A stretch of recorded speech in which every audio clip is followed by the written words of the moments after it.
कालल चना का हाल बा? ठीक है बा।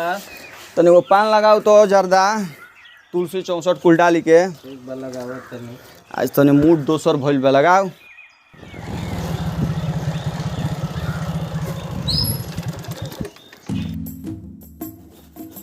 ला पान हो।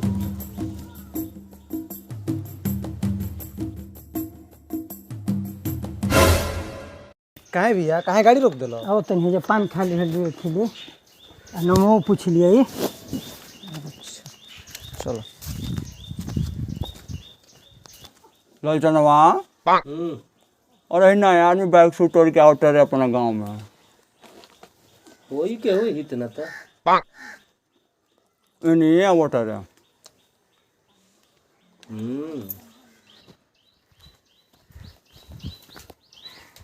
तनी एगो पान लगो भैया। भैया नमाओ पूछ लो। यही गाँव कहीं रहो जी? का भैया बुझात नहीं के यही गांव के हम होए? ना ना मैंने पूछनी है कि मैंने यही गाँव कहीं रवा। जी यही गांव के हैं, बोलिए। कनी है जे लपेटन जी के घर जाना तनी कहाँ बा? कौन लपेटन? अरे वो बहरिया घरवा नहीं खे पकड़िया के फेणवा भिरी नौका घरवा बनल बा। अच्छा अच्छा हाँ हाँ हाँ हाँ उठ हमर भैया हमें बोली का बात बा? तो भैया हवे जी तनी हमनी के चलल में जे लइका उइका के विषय में। अच्छा भैया हमें चलिए हम लिया के चलते नहीं। हाँ चली तो पनवा खा लिया जुआ तब चलो। अरे पान हमारा वाला पान खिलाओ भैया का हमारा वाला पान खिलाओ। खाए महाराज चलिए चल चल चल। भैया पैसा बा। जब शुभ काम होला तब ते टोक देबे। जी महाराज देख हटाई रफा दफा करे जी। कितना पैसा बोल रहे तोर? 435 रुपया भइल जी। भैया ई कौन पान खेले से? एगो पान के 435 रुपया? दोनों आदमी हो वाला पनवा के। दू गो पान के 435 रुपया कहाँ लगेला? 435 रुपया कैसे भइल जी? अरे भैया के पहलहू के बाकी बा देखी हमको लिखले बनी। यार तारे एकदम ठीक नहीं खे केहू हिट न टावो ता टका टका पैसा के जी महाराज देख हटाई हटाई ना। लेकिन जान जा ई आदत रहे नो तो दुकान पर केहू आई ना है बबुआ। आदत अपन सुधारो बढ़िया आदत ले आवो। यही लो चल चल अपन आदत सुधार लो बता तीन तरह के हम चलिए।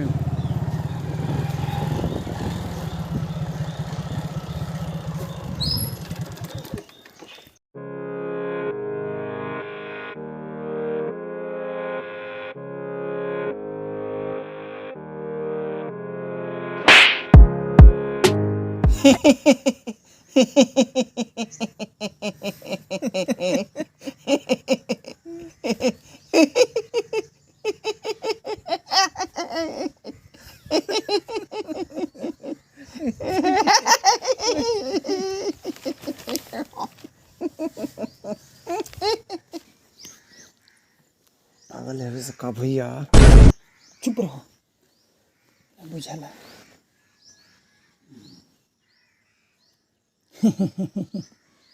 रउआ सब के हो गइल होखे तो काम आगे बढ़ावल जाओ। बबुआ के बाबूजी हमें बबुआ धरी छन तने पानी ले ये पिएगा बबुआ। हिटना तो दुआर पाइल बड़े कुछ होखे तो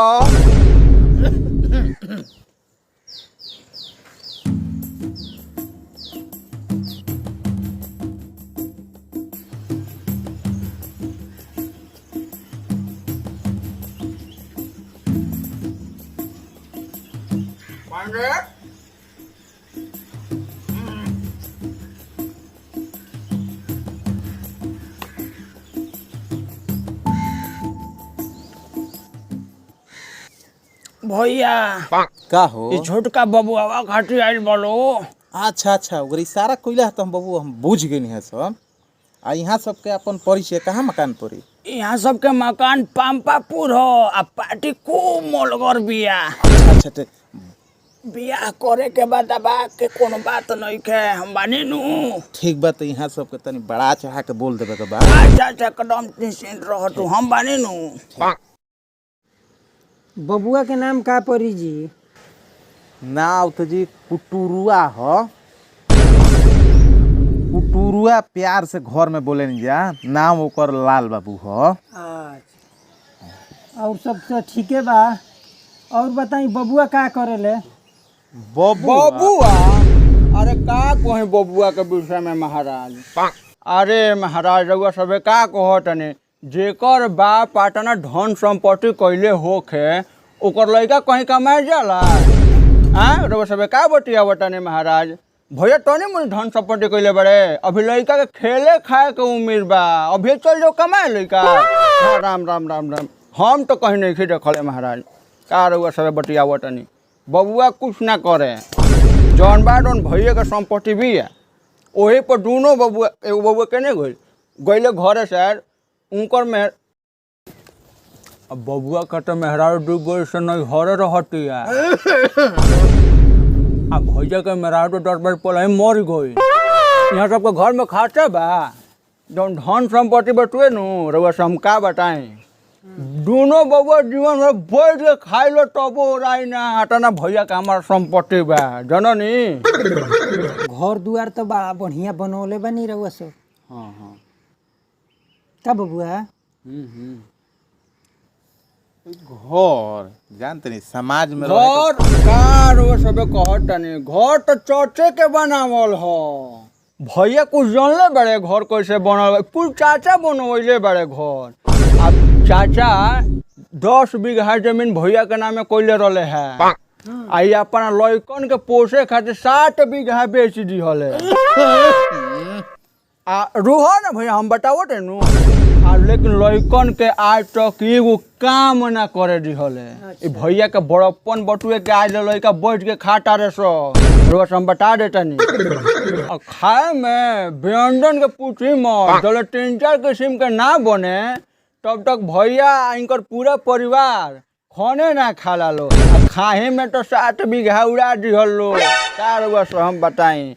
आ अभी जान तनी आ खाना बनावे खातिर एगो नौकरानियो रखले बड़े भैया। आ उ नौकरानी जब बोले भैया के गाँव में तेल ना लगावे तले भैया सुतस ना। 10 बजे 11 बजे राति का तेल लगाई तबे अपना घरे जाए या तना भैया के कटरू करे ले।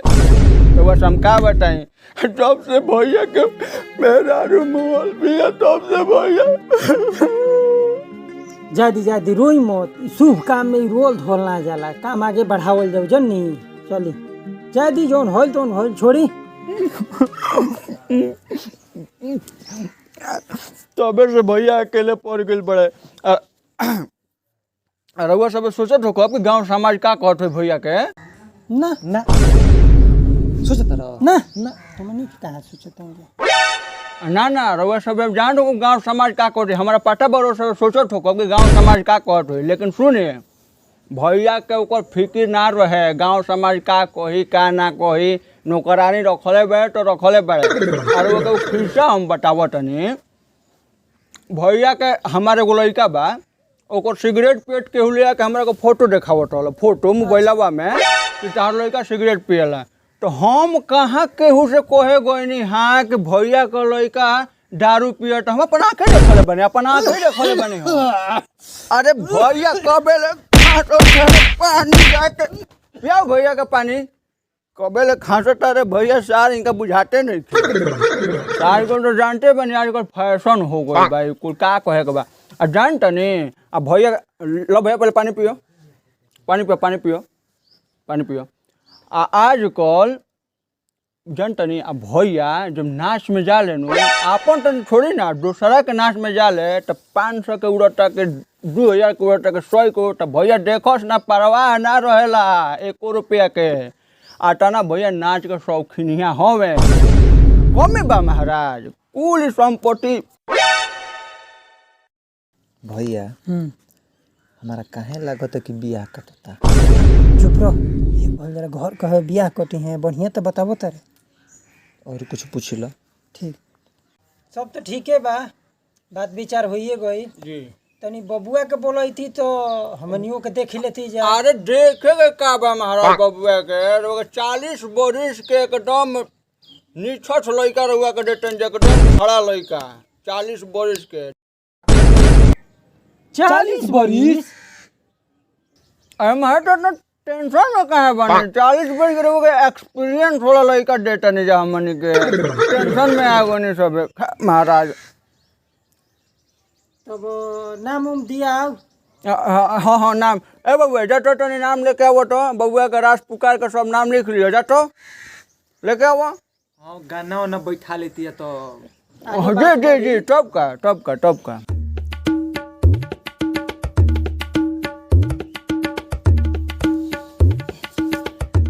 तो भैया सब परिचय उचय बढ़िया से सब लिखल बटुए नु एकर में नाम पता सब एकरा के रउआ देख ली यहाँ सबके जितना रउआ परिचय भाई जी दे दिले बनी आज अपना बता दिले बनी हमारा देखे लायक नहीं है और कुछ और छूटत होके तो रउए बता दी हमार जरूरत बा ना। और ना ठीक बा उठी सब है जी उठी सब है नाम पता ले ली भैया रउआ दे दी ना रउआ अपन अठावा से दे दी।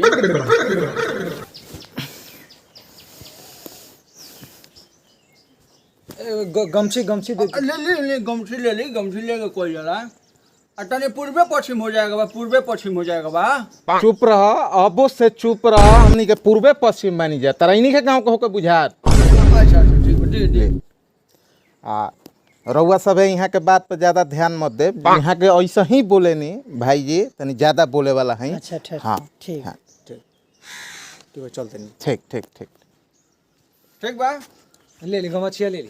ठीक बा भैया ठीक।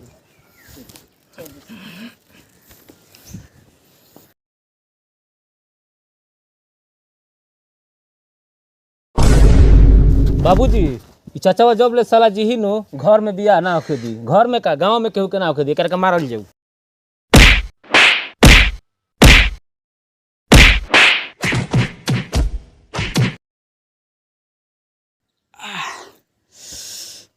अच्छा कोनो बात नहीं खे अतना होत रहेला हम तो अपना काम में सक्षम हो नु गईनी मारला के फिर पाई जावा कतनो मारी खाई बिया थोड़े होके दे कोनो जाना के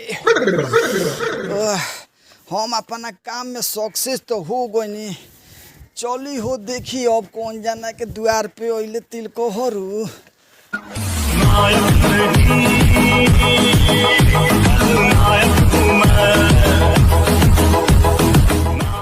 नमस्ते प्रणाम हर हर महादेव। ई वीडियो कैसा लागल लाइक और कमेंट करके जरूर बताएं। चैनल के सब्सक्राइब करनी आ बेल आइकन के घंटी जरूर दबाई ताकि हर एक वीडियो वो सबके सामने आवे। दबा के शेयर करी ऐसे ही प्यार दुलार बरकरार रखी अपन। जय जय भोजपुरिया समाज।